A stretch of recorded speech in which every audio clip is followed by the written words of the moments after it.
जय मिथिला। तो चलू अहाँ सबके हम एगो मेला के बारे में बतबै छी जे कि एखन लागल अछि 20 दिसंबर से 20 जनवरी तक ई मेला लागल अछि और लागल अछि ई साकेत में, जे कि सेलेक्ट सिटी मॉल के बैक साइड में अहाँ कनिक दूर चलबै एकर बाद यहाँ के मेला भेट जायत। और ई मेला का नाम अछि कश्मीर का मजा दिल्ली में। तो सबसे पहले एतऽ ना टिकट खरीदऽ पड़त, देख सकै छी 50 रुपया के एतऽ टिकट भेटै छै, एंट्री फीस छै एहिमे। लेकिन अहाँ सब ना 50 रुपया का टिकट लेला व्यर्थ बिल्कुल नहीं जायत। चलू अहाँ सबके देखबै छी अंदर में की सब छै। तो एतऽ सबसे पहले अंदर जाय के लेल चेकिंग करत, जे कि नीक छै, कियाकि एतेक भीड़ अछि एहिके अंदर जे अहाँ सब सोचि नहीं सकै छियै।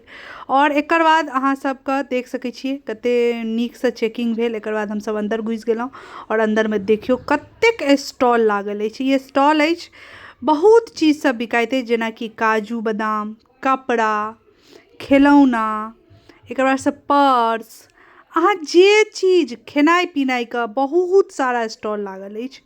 और भीड़ो तहिना छलै।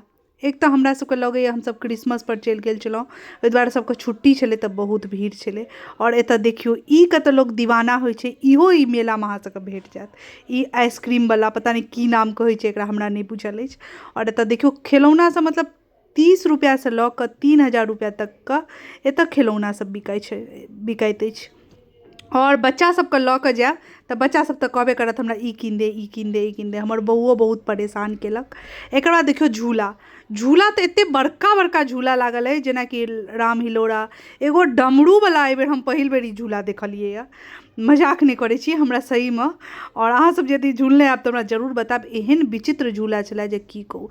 एकर बाद भूत बंगला, एकर बाद कश्मीरी वाइब के लेल ना अथी सब बनल छै, जेना कि ओतऽ घर सब बनायल छै।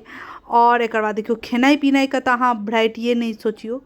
हाँ कनिक महग जरूर अछि, जे अहाँके बाहर 20 रुपया में देत ओ ओतऽ 50 रुपया में देत। तऽ मेला छै भाई, कनि ओहो सब कमेतै नहीं तऽ केना हेतै। और एकर बाद देखियो हम सब बाहर आबि गेलहुँ, हमरा सबके तऽ बहुत नीक लागल। अहूँ सब जाउ, एंजॉय।